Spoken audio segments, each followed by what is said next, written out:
berucapan syukur kami datang menghampiri tahta-Mu yang kudus. Tuhan yang menjaga, memelihara, melindungi kehidupan kami dari hari lepas hari, sehingga pada saat ini kami dapat beribadah, memuji dan meninggikan nama-Mu. Sekarang ya Bapa, waktunya untuk kami mendengar isi hati Tuhan. Mari Roh Kudus urapi hamba-Mu dan urapi setiap kami yang mendengar firman-Mu dengan urapan yang sama, agar firman yang ditaburkan dapat kami pahami dan kami mengerti, sebagaimana Engkau memberikan pengertian dan pemahaman kepada hamba-Mu. Dan jika ada kuasa penguasa roh jahat di udara yang berusaha untuk memalingkan alam pikiran kami dari kebenaran firman, kami tolak dan kami patahkan di dalam nama Yeshua HaMasiah. Pergi ke keluar, tinggalkan tempat ini, tinggalkan setiap hati dan pikiran kami, karena hati dan pikiran kami hanya kami tujukan bagi kebenaran saja. Berikan kemampuan kepada kami bukan hanya untuk mendengar firman-Mu saja, melainkan juga melakukannya dalam hidup kami. Terima kasih Bapa, tegur kami, ajar kami supaya hidup kami semakin benar di hadapan-Mu. Demi nama Adonai Yeshua HaMasiah kami sudah berdoa dan mengucap syukur. Haleluya. Semua yang percaya katakan amin. Shalom aleichem. Ya, puji Tuhan Bapak Ibu, senang sekali saya bisa berjumpa. Cukup lama saya tidak datang ke sini, dan kebetulan hari ini saya membawa tamu, Pak Dani dan Bu Hesti dengan kedua anak mereka. Mereka adalah jemaat kita juga yang ibadah di Ambarawa, tapi mereka berasal dari Semarang. Nah, untuk itu saya akan memberi kesempatan kepada Pak Dani untuk bersaksi bagaimana beliau mengenal nama Bapak Yahweh, apa akibatnya ketika mengenal Bapak Yahweh dan sebagainya. Kita akan dengarkan, silakan Pak. Shalom aleichem. Shalom Tuhan, Bapak Ibu sekalian. Tadi seperti yang saya diperkenalkan oleh Pak Yakob, saya Pak Dani, saya dari Semarang bersama istri saya, pakai baju kaos hijau. Kalau anak saya pojok sebelah kiri juga tembok, pakai baju hitam-hitam semua. Saya boleh mengenal Bapak Yahweh itu di tahun 2021 menjelang akhir, ya. Itu oleh karena diawali ketika teman saya, seorang pendeta dari kota Jepara, dia mengirim konten daripada saudara kembar Pak Yakob, Pak Lukas, itu tentang hal yang berkaitan dengan akhir zaman. Lalu dari situ saya tertarik ingin mendengar hal-hal yang lain, sampai akhirnya saya menemukan salah satu kontennya Pak Lukas itu tentang nama Tuhan, ya, tentang nama Yahweh.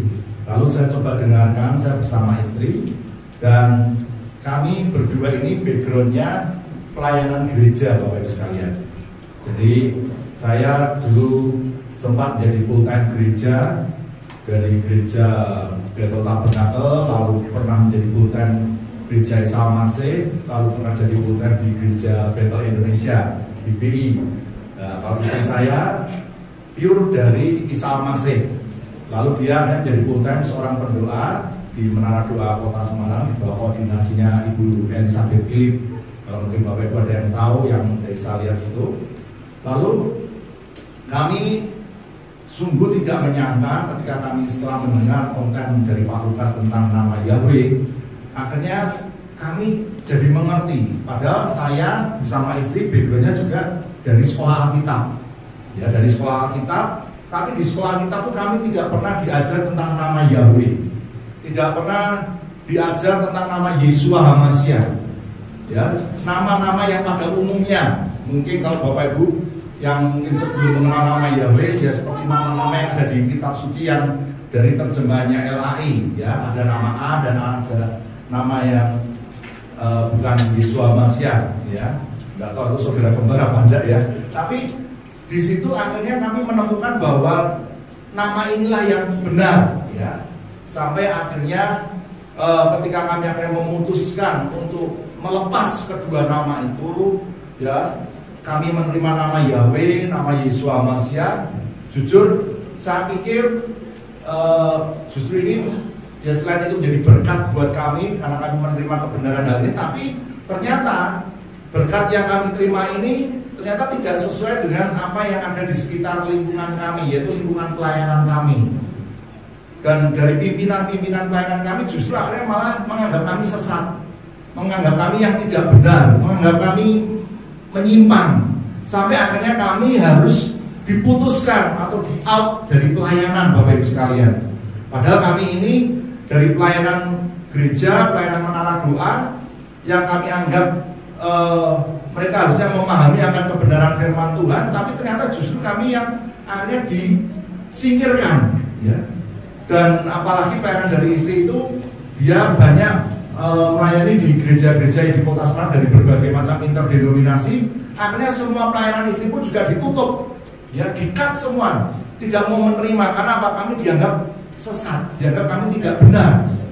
Saya tidak menyangka Bapak Ibu sekalian ketika kami menerima nama Yahweh, menerima nama Yeshua Mashiach, ternyata kok seperti ini, ya. Kok malah kami mengalami satu apa ya, dikucilkan, kami seperti orang yang di pojokkan seperti itu, dan kami seperti orang yang tidak punya teman, Bapak Ibu sekalian.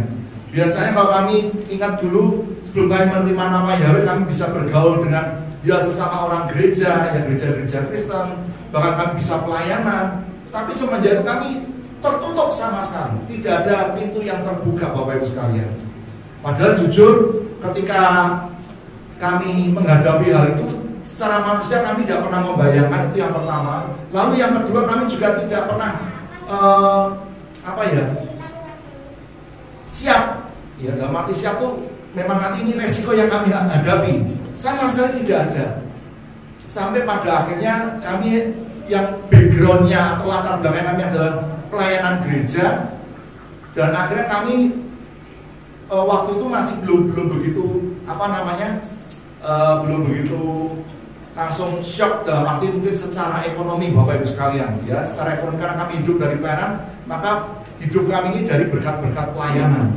Tapi ketika itu semuanya ditutup, memang kami masih ada tabungan waktu itu, ya, tahun 2000, startnya 2002 Januari, ya, itu masih ada tabungan. Tapi yang namanya tabungan, sebanyak-banyak tabungan pun akhirnya kurang lebih pada bulan Juli Agustus itu tabungan kami boleh dikata sudah habis. Karena apa? Karena kami punya 2 tabungan, ATM kami itu sudah tidak bisa buat ngambil karena sudah di bawah 50.000. Kalau nggak salah punya istri saya itu 26.000, saya 18.000. Ya, itu ATM pasti tidak bisa, kecuali ditutup. Nah, ditutup pun paling mungkin ya sudah tidak bisa karena sudah di bawah itu, ya, apa namanya, saldo mengendap itu. Dan waktu itu kami jujur, kami sempat ini gimana ya? Sempat saya secara pribadi agak goyah, Bapak Ibu sekalian. Saya jujur agak goyah. Kok aku mengenal nama Bapak Yahweh yang ini yang benar, tapi kok kondisiku seperti ini. Secara ekonomi kok kami mengalami satu hal yang waduh luar biasa. Ini kita bagaimana? Padahal waktu itu kami coba mulai jual macam-macam, ya. Kecuali jual harga diri, ya. Jual apa yang kami punya waktu itu, ya. Istri saya waktu itu pernah punya anting-anting yang dari berkat dari pelayanan, ada yang pernah kasih gitu. Ternyata itu emas putih. Waktu saya coba emas putih saya jual di toko-toko emas di Keranggan, itu tidak ada yang mau terima. Sempat akhirnya ada yang mau terima, ya. Akhirnya laku, ternyata tidak tahu berapa gram, saya juga tidak ngerti. Saya waktu itu tunggu di luar, akhirnya itu laku 1,2 juta. Wah, puji Tuhan masih bisa buat nyambung hidup. Habis itu habis, ya kan, mau 1,2 juta di Kota Semarang mau hidup berapa lama? Mau 1,2 juta bisa hidup setahun, ya luar biasa. Ya, tidak mungkin bisa bulan aja tidak nyampe, Bapak Ibu kan berapa?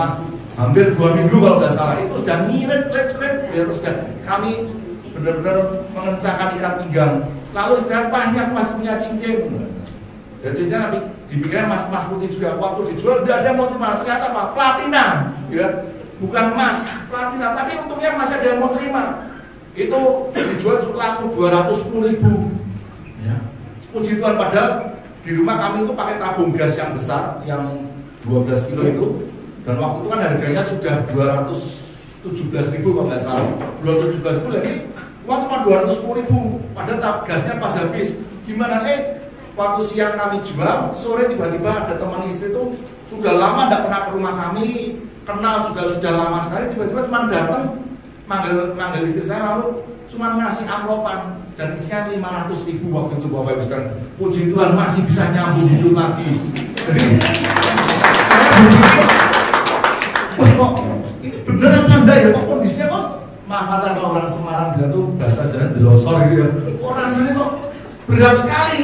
Dia menerima nama Yahweh kok hidup secara ekonomi kok kok nggak gampang, gimana? Saya sempat pikir, waduh, anak saya ini yang nomor 1 yang duduknya yang di belakang itu, yang di pojok, dia tuh seorang pemain drum. Biasanya dia pelayanan waktu pelayanan di salah satu gereja, gembalanya teman istri itu gereja JKI ya, Jemaat Kristen Indonesia itu. Biasanya kalau dia main drum dia dapat berkat kasih, ya kan?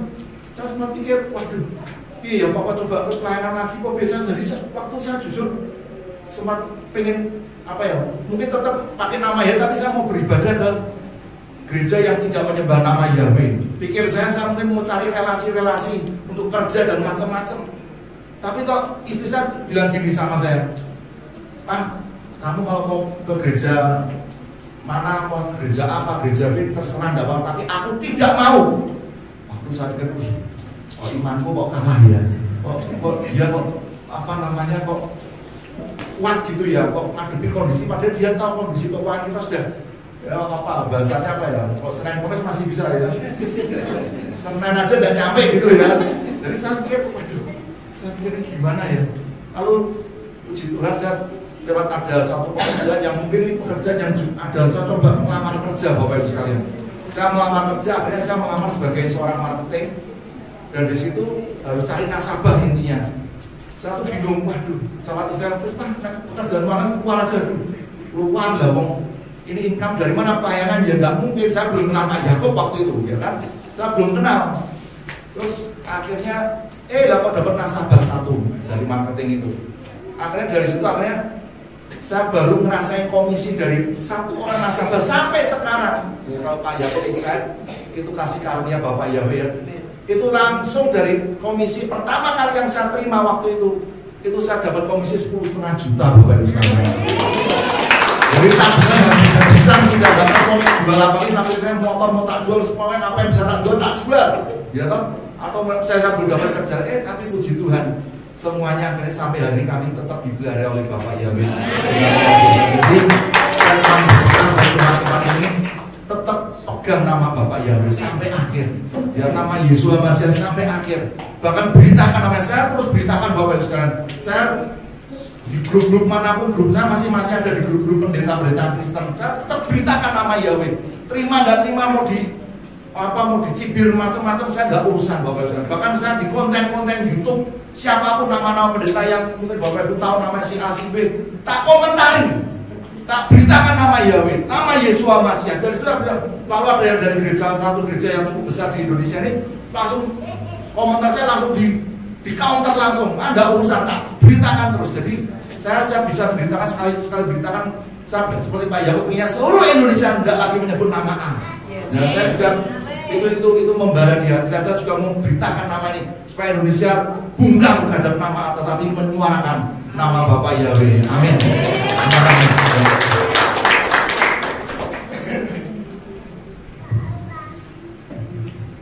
Terima kasih Pak Dani. Nah ini jadi contoh kita saudara-saudara ya. Artinya walaupun harus bayar harga, dulu saya juga bayar harga ya. Mungkin saudara masih ingat bagaimana tahun 2001 kita dibentur-benturkan, bahkan gereja ini pun akan diobrak-abrik kan. Tetapi Bapak Yahweh masih menolong kita. Nah, dalam minggu depan saya sudah, hari Senin minggu depan saya sudah ke Jakarta. Kemudian dari Jakarta sorenya saya akan membaptis pembaruan beberapa orang di Jakarta. Diperkirakan ada 10. Kalau yang jadi yang 2 karena kemarin memberitahu kepada saya wawancara visa Jerman. Jadi kemungkinan gagal 2. Tapi nanti di Amerika akan ada gereja pemulihan firman Dafar Elohim yang baru. Ya, dan Kemarin sempat kontak dengan seorang hamba Tuhan juga di San Francisco, yang beliau ngobrol dengan saya cukup kebingungan karena beliau diundang oleh, tetapi semua pemain musiknya pakai kaos yang ada nama Yahweh-nya. Ya, jadi bagaimanapun juga kebenaran tidak akan bisa dikalahkan. Ya, itu yang saya sampaikan sebagai pendahuluan untuk firman yang saya akan bawakan pada siang hari ini. Saya akan membawakan firman yang saya beri judul Langkah Awal Pembebasan. Sebentar lagi kita merayakan perayaan Pesak, Hamatsah, dan Nabi Kurim. Nah, ketika kita merayakan perayaan Hamatsah atau roti tidak beragi, itu untuk mengingat orang Yahudi dibebaskan dari perbudakan di Mitsraim atau di Mesir dengan terburu-buru, sehingga tidak sempat membuat roti yang beragi. Nah, ini berbicara tentang pembebasan, bagaimana bangsa Israel mereka menjerit di Mitsraim. Mereka berteriak-teriak kepada Bapa Yahweh karena mereka mengalami tekanan. Namanya juga sebagai pendatang, jadi ditekan karena dianggap populasi atau tingkat kelahiran dari bangsa Israel ini terlalu besar, sehingga ditekan oleh orang-orang Mitsraim, orang-orang Mesir, untuk membuang batu bata, untuk membuat indahnya kota Mitsraim oleh Paro. Mereka mengalami tekanan yang hebat. Mereka berteriak-teriak kepada Bapa Yahweh, tapi karena ini adalah bangsa pilihan, maka teriakannya didengarkan. Dan ketika mereka dikeluarkan dari Mitsraim, itu merupakan perlambang kita yang dibebaskan dari belenggu dosa. Jadi ikatan-ikatan itu Tuhan lepaskan juga dari kita, dari dosa, dari kemiskinan, dari kesulitan hidup yang layak. Saudara bisa buktikan apa yang tadi disaksikan oleh Pak Dani. Beliau saat ini sedang dalam pergumulan, tapi sekali waktu kelak saya yakin mereka akan hidup dalam kemenangan secara materi, karena Tuhan kita adalah Tuhan yang luar biasa. Nah, Bapak Ibu Saudara sekalian, bagaimanakah langkah awal dari pembebasan? Mungkin ada di antara kita yang ada di dalam ikatan kesulitan keuangan, ikatan dosa yang mungkin sudah lama kita sering lakukan, tetapi mau melepaskan sulit dan sebagainya, masuk di dalam kesulitan hidup. Apa langkah awal pembebasan itu? Ada 5 hal. Yang pertama adalah kita harus sadar atau menyadari berada di tempat atau di jalan yang salah.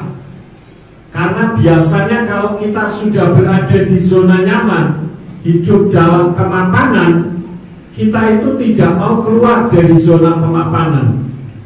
Meninggalkan zona nyaman itu sulit. Kita buka di dalam kitab Bilangan pasal 14. Bilangan pasal 14 ayat 1-4 dari Indonesian Literal Translation dikatakan, dan seluruh jemaat itu mengangkat dan mengeluarkan suaranya, dan orang-orang itu menangis sepanjang malam itu. Dan seluruh Bani Israel bersungut-sungut terhadap Mose dan Aharon. Dan seluruh jemaat itu berkata kepada mereka, seandainya saja kita mati di tanah Mitsraim, atau seandainya saja kita mati di padang gurun ini, lalu mengapa Yahweh membawa kami ke negeri ini untuk mati oleh pedang? Istri dan anak-anak kami akan menjadi barang rampasan. Tidakkah lebih baik bagi kami untuk kembali ke Mitsraim? Dan mereka berkata seorang kepada yang lain, marilah kita menunjuk seorang pemimpin dan marilah kita kembali ke Mitsraim. Di sini kita melihat bagaimana bangsa pilihan Tuhan ini adalah bangsa yang bebal, bangsa yang tegar tengkuk. Mereka sudah dibebaskan dalam perjalanan, mereka maunya enak terus, saudara-saudara. Ketika mereka menghadapi masalah di perjalanan, mereka muring-muring istilahnya, maki-maki pemimpinnya, karena mereka pengen hidup di zona nyaman. Sampai-sampai mereka katakan, seandainya saja kita mati di tanah Mitsraim dan seandainya saja kita mati di padang gurun ini. Mereka tidak kuat menghadapi tekanan, saudara-saudara. Tetapi firman Elohim mengajarkan kepada kita, setiap kali kita dengan sungguh-sungguh mengikut kepada Bapa Yahweh, penderitaan boleh kita alami, tetapi pada akhirnya akan happy ending atau berakhir dengan kebahagiaan. Yeshua HaMashiach bisa menyelamatkan kita dan dia menjadi Mesias karena dia harus menderita, mati, dan pada hari yang ketiga bangkit dari kematian. Tetapi saya melihat ada banyak sekali pendeta yang merasa nyaman. Coba saja kalau pendeta itu ditanya orang, misalkan, Pak, saya mau tanya tentang Daud. Daud itu siapa?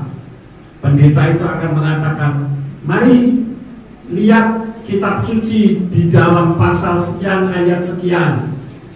Saya mau tanya tentang Salomo, mari kita lihat pasal sekian, ayat sekian. Tetapi ketika ada orang tanya, saya mau tanya tentang Yahweh, bagaimana menurut Bapak?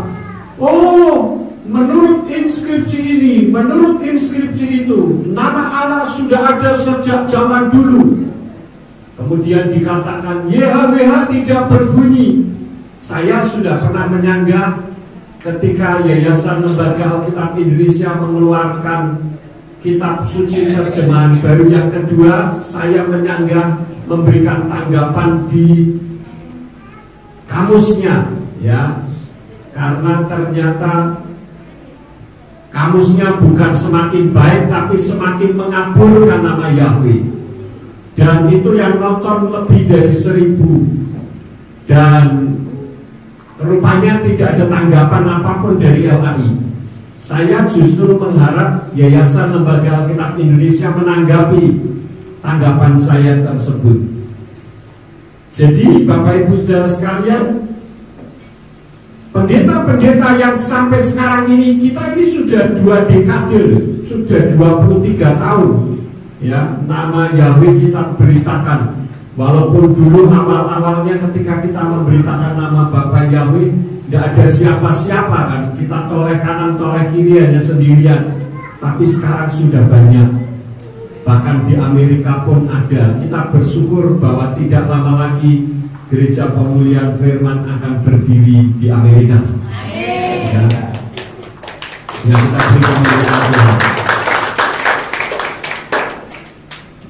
Jadi sudah 23 tahun, tetapi banyak juga pendeta-pendeta yang tidak berani memberitakan kebenaran tentang nama Yahweh, meskipun mereka sadar dan berada di tempat yang salah. Karena saya ketika tanya kepada pendeta tentang nama Bapa, tentu pendeta yang sekolah teologi. Kalau yang nggak sekolah teologi kadang ngomongnya pokoknya, ya repot kalau sudah pokoknya. Mereka selalu mengatakan memang benar Pak itu, tapi, nah kalau sudah ada tapinya ini banyak sekali buntutnya, saudara-saudara. Saya dulu awal-awal diberitakan nama Yahweh juga ada buntutnya, tapi apa? Tapi ketika saya berdoa dan minta klarifikasi dari Tuhan dan Tuhan memberikan, saya harus mengakui bahwa apa yang saya beritakan selama ini keliru. Jadi hal yang pertama, kalau kita ingin terbebas, kita harus menyadari bahwa saya berada di tempat yang salah. Kalau kita tidak menyadari kita tidak berada di tempat yang salah, sulit, saudara-saudara.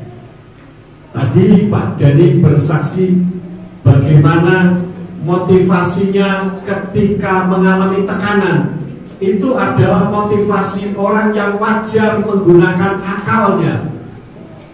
Tetapi ketika kita dengan sungguh-sungguh berani melangkah seperti yang pernah saya alami dulu, sadar bahwa saya berada di tempat yang salah, Tuhan tidak pernah membiarkan kita. Yang jadi masalahnya bukan berani atau tidak berani, mau atau tidak mau. Kalau kita mau, Tuhan beri keberanian. Dan kalau Tuhan beri keberanian untuk melangkah, pasti Tuhan akan memelihara kita. Saya seringkali umpamakan, saya kan pelihara ikan, saudara. Saya punya ikan diskus. Ikan diskus itu tidak pernah mikir bagaimana mencari makannya, karena ada di akuarium kan cuma segitu-segitu saja. Sayalah yang carikan makan. Bahkan kalau pakan ikannya sudah habis, sayanya yang bingung. Bahkan ketika saya mau ke Amerika saja ini, saya sudah pesan-pesan baik kepada Pak Simeon maupun kepada Mas Darno. Saya bilang jangan lupa ikan saya dikasih makan.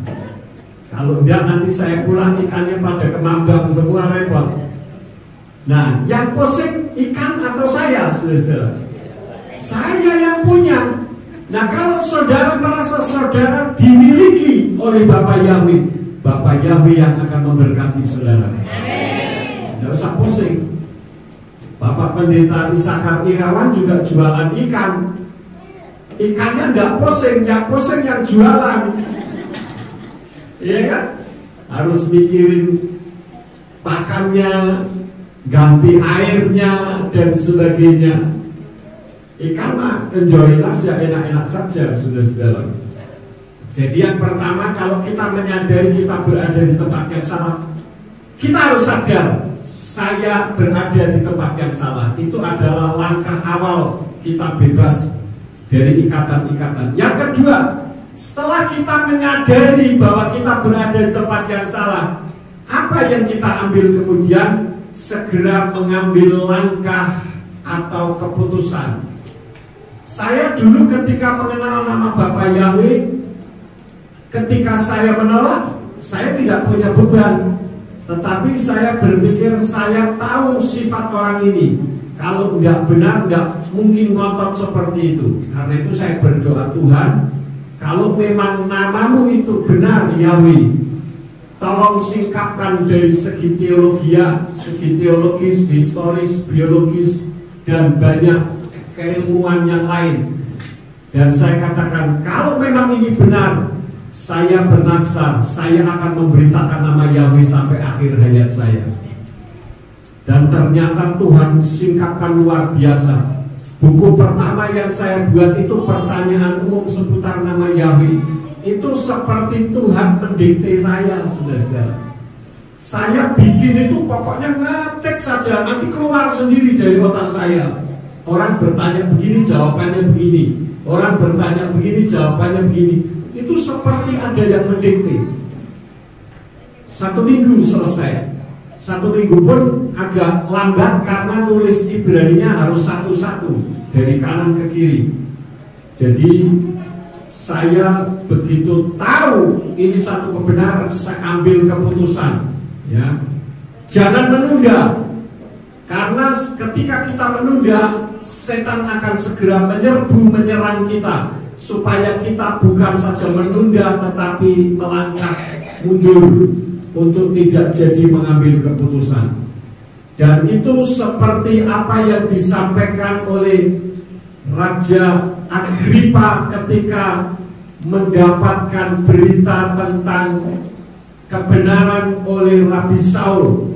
Di dalam Kisah Rasul pasal 26, Kisah Rasul pasal 26 ayat yang ke-28 dari Indonesia Literal Translation dikatakan, dan Agripa berkata kepada Rabi Saul, sedikit lagi engkau meyakinkan aku menjadi orang Kristen.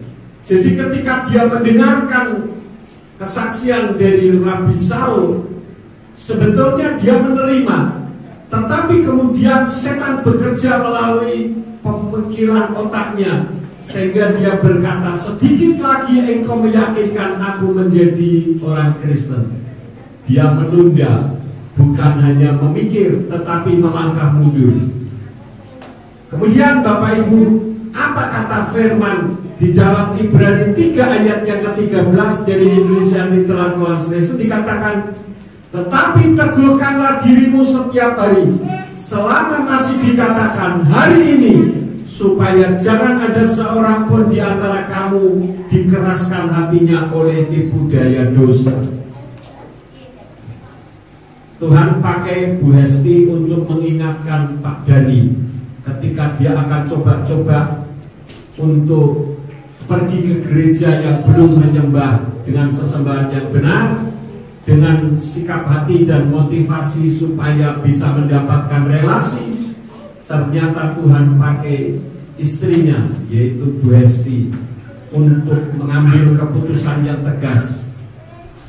Dan saya katakan bahwa orang yang berani mengambil keputusan, buktikan, saudara semua bisa buktikan, saudara pada akhirnya akan mengatakan kepada Tuhan, memang engkau adalah Elohim yang dahsyat. Itu sudah pasti. Belajarlah seperti Zakai atau Sakius, ya. Di dalam Lukas pasal 19 ayat yang ke-8, Lukas 19 ayat yang ke-8, di sana dikatakan demikian dari Indonesia Literal Translation. Namun sambil berdiri, Zakai berkata kepada Tuhan, lihatlah, setengah dari apa yang menjadi milikku, Tuhan, aku memberikannya kepada orang miskin, dan sekiranya dari seorang ada sesuatu yang telah aku gelapkan, aku akan mengembalikannya 4 kali lipat. Bayangkan saudara, dia ini adalah pemungut cukai. Zakai ini pemungut cukai. Tetapi rupanya dia ketika berjumpa dengan Yeshua, dia menyadari kalau selama itu dia berlaku curang. Ada orang-orang yang jujur memang, tetapi baru-baru ini kan terbongkar, tukang pajak ketahuan menghimpun uang dari orang-orang yang ditarik pajak untuk memperkaya diri, sampai punya mobil Rubicon, punya sepeda motor Harley. Saya pernah melihat pameran Harley di Jakarta. Itu satu sepeda motor Harley itu sekitar plus minus 700 juta, saudara. Satu sepeda motor. Itu yang biasa, yang lebih bagus bisa 1 M-an. Ya. Nah, rupanya Zakai ini termasuk orang yang nakal, orang yang curang. Karena itu ketika dia berjumpa dengan Yeshua, dia segera mengambil langkah. Langkahnya apa? Dia berani mengembalikan plus ditambah berapa, saudara-saudara? 4 kali lipat. Nah, kenapa kok 4 kali lipat? Kenapa enggak 2 kali lipat atau 10 kali lipat? Kenapa 4 kali lipat? Ini adalah Torah, saudara-saudara. Zakai adalah orang yang taat Torah. Hukum pemulihan atau hukum penggandaan yang sering terkenal di dalam bahasa Inggrisnya the law of restitution or the law of multiplication, itu terdapat di dalam Imamat 6 ayat yang kelima.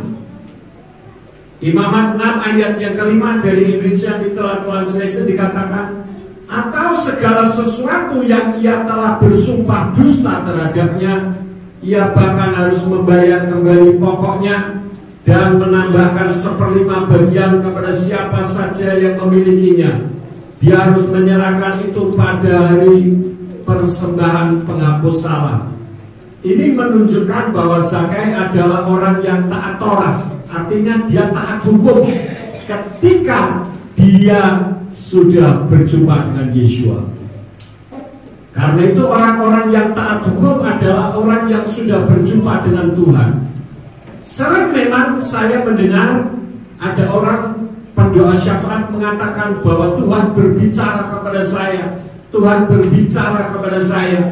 Kalau memang Tuhan berbicara kepadanya, pasti orang itu akan tahu siapa nama Tuhan yang sesungguhnya.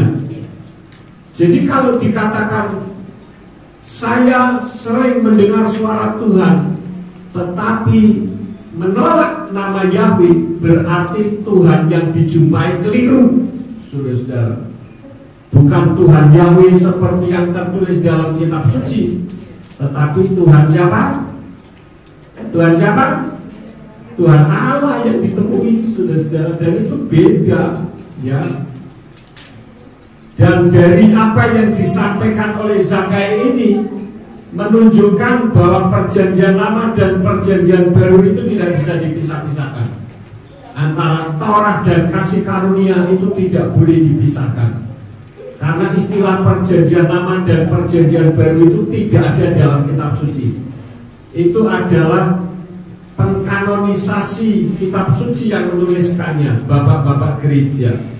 Tetapi di dalam kitab Taurat ada kasih karunia. Di dalam kasih karunia yang terkenal dengan perjanjian baru ada Tauratnya. Buktinya apa? Kalau di dalam perjanjian lama kan terkenal Taurat atau hukum, ya. Bapak Yahweh sudah mengatakan bahwa Niniwe akan dibinasakan. Itu sudah keluar dari mulut suara Yahweh sendiri. Aku akan binasakan Niniwe. Itu adalah Taurat. Tetapi ketika siapa yang diutus ke sana? Yona diutus ke sana. Kemudian Raja Niniwe beserta dengan semua anak buahnya dan penduduknya, termasuk hewan-hewannya, disuruh berpuasa. Karena pada zaman itu berpuasa itu merupakan bagian dari tanda pertobatan. Maka Tuhan tidak jadi membinasakan. Nah, itu adalah kasih karunia. Demikian pula di dalam kasih karunia pada zaman Yeshua. Kalau kita membaca di dalam kitab Roma pasal 8 ayat 1 dikatakan, maka tidak ada lagi penghukuman bagi mereka yang ada di dalam Hamasya Yeshua. Ini adalah kasih karunia, tetapi tidak titik sampai di situ. Kalau Yayasan Lembaga Alkitab Indonesia menulisnya hanya sampai di situ, Roma 8 ayat 1. Tetapi yang benar berdasarkan Brit Kadasa yang sama dengan King James Version dan sebagainya, masih ada tambahannya, yang tidak hidup menurut daging tetapi menurut roh. Nah, ini Torah, saudara, hukumnya. Artinya bahwa kita bukan pokoknya percaya Yeshua HaMashiach pasti selamat. Tidak bisa. Kalau tiketnya memang kita bisa dapatkan, tetapi apa yang harus dilakukan itu harus kita lakukan.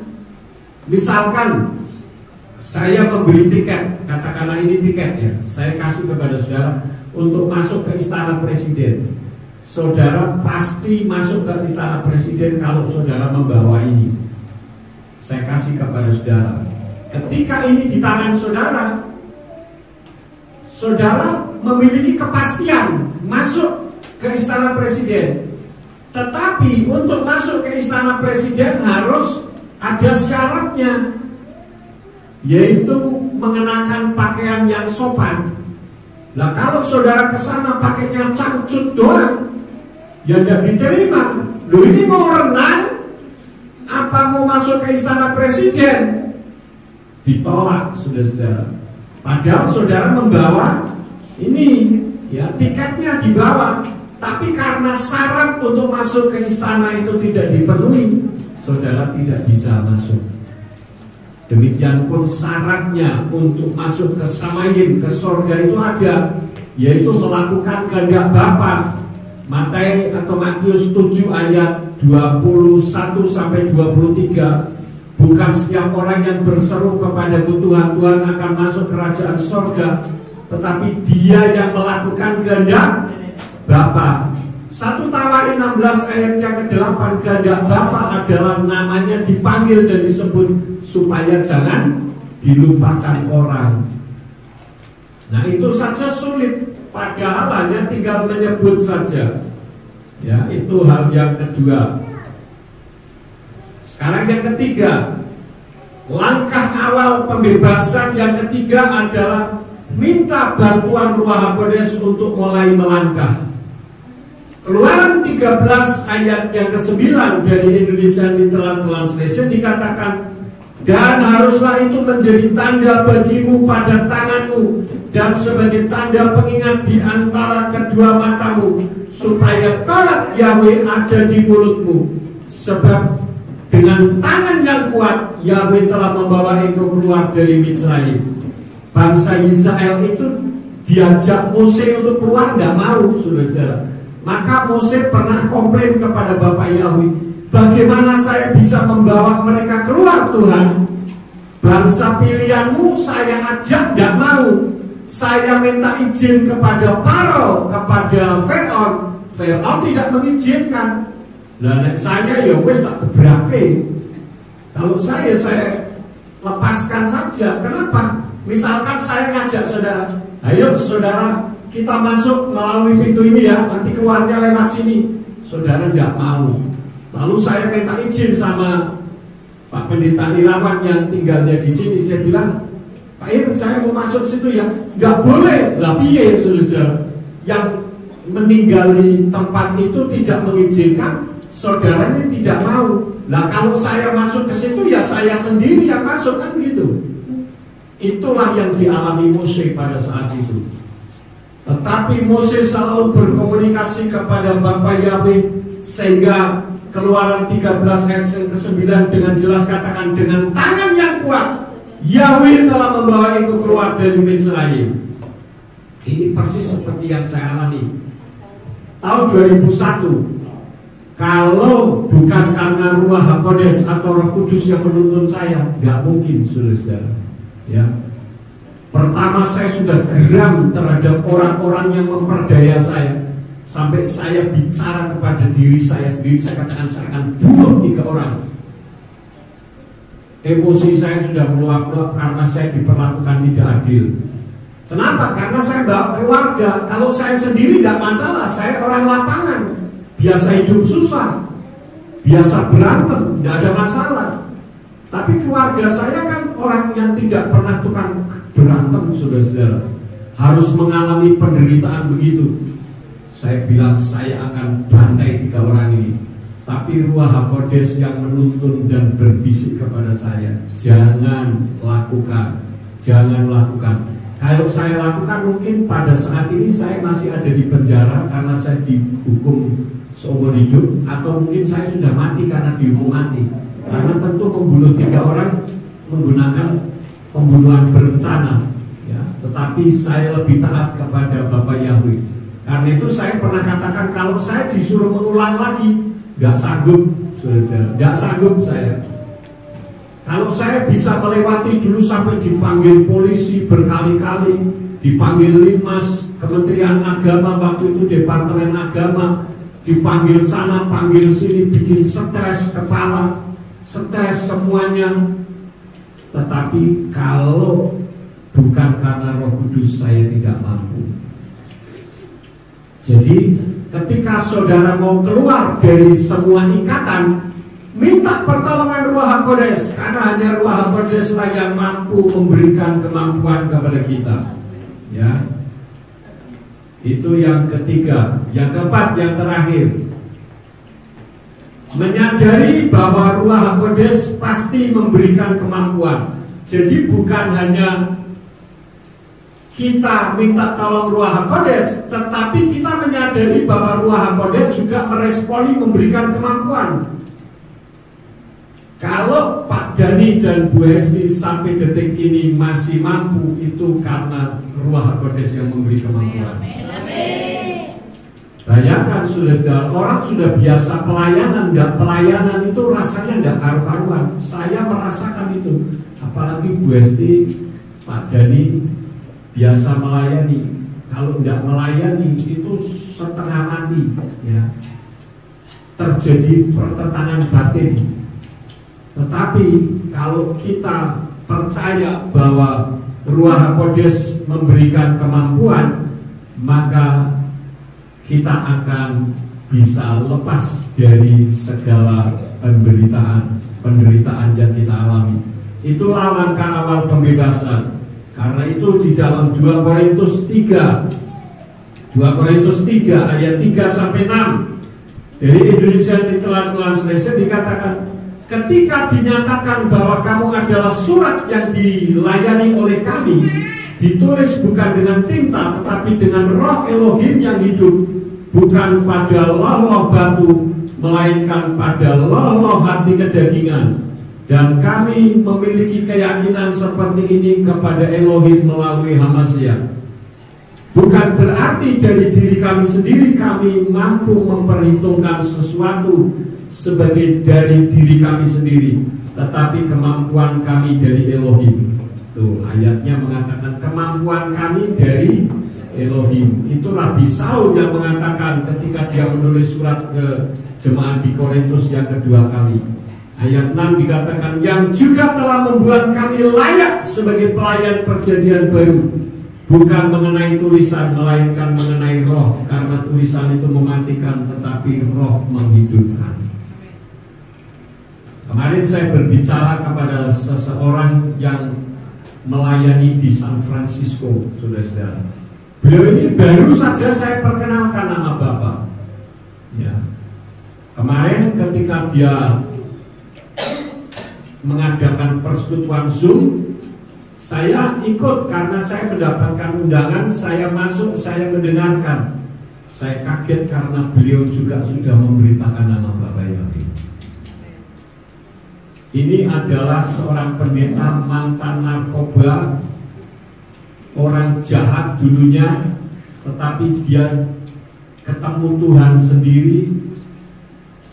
Kurikulum vitae-nya sempat dikirimkan kepada saya, dan dia sudah melayani ke Timur Tengah, ke orang-orang Arab, dan foto-foto pelayanannya ditunjukkan kepada saya. Jadi sekarang ini sudah jalan. Orang yang mencari kebenaran dia akan menemukan kebenaran. Tetapi orang yang pergi ke gereja hanya karena kebiasaan, dia tidak akan pernah menemukan apa-apa. Ini tergolong dua golongan besar. Ada orang Kristen yang tidak ngerti apa-apa, pokoknya tiap minggu pergi ke gereja. Masalah firman nggak mau tahu, pokoknya saya Kristen. Kristen tidak menyelamatkan, saudara-saudara. Agama tidak menyelamatkan, agama apapun tidak. Yang menyelamatkan adalah Bapa Yahweh pencipta langit dan bumi, yang turun ke bumi dalam wujud seperti manusia, yaitu Yeshua HaMashiach. Dan dia yang berdiam di dalam hati kita semua, yang disebut Immanuel, yaitu Ruach HaKodes atau Roh Kudus. Immanuel itu bukan Allah beserta kita. Immanuel itu bahasa Ibrani dengan kepanjangan dari Imuna Anachnu Elohim, artinya Elohim yang berdiam di dalam kita.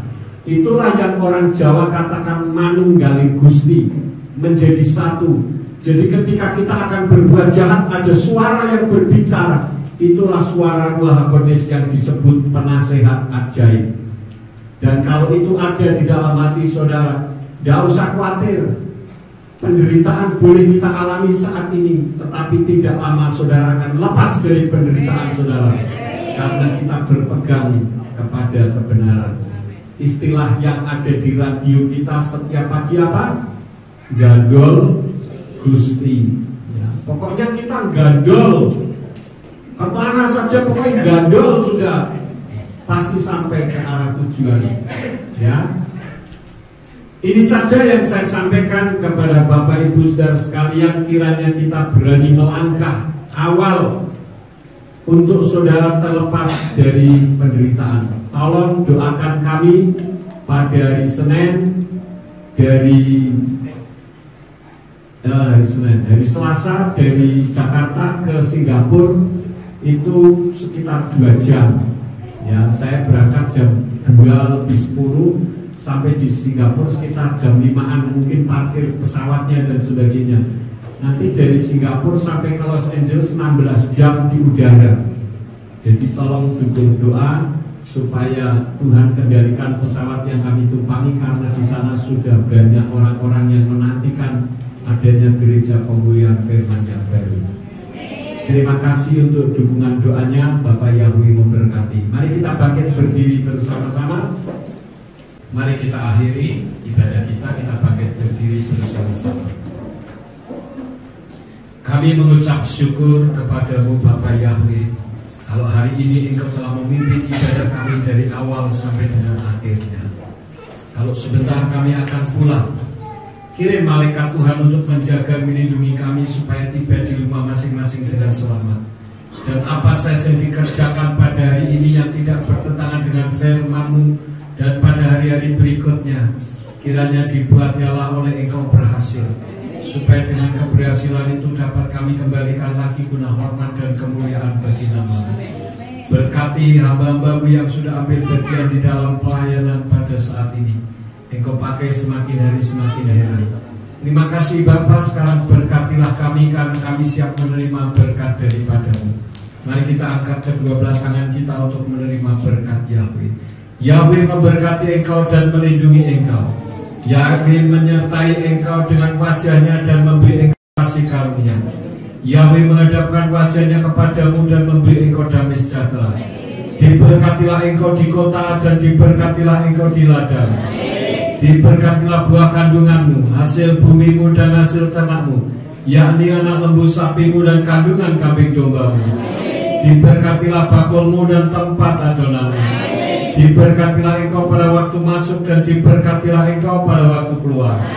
Sekarang pulanglah dan terimalah berkat, kasih dari Bapa Yahweh pencipta alam semesta, kasih karunia dari Tuhan Yeshua HaMashiach dan Ruach HaKodesh menyertai kita sekalian mulai sekarang sampai Maranatha. Adonai Yeshua HaMashiach datang kembali untuk yang kedua kali dan mengangkat kita semua. Haleluya.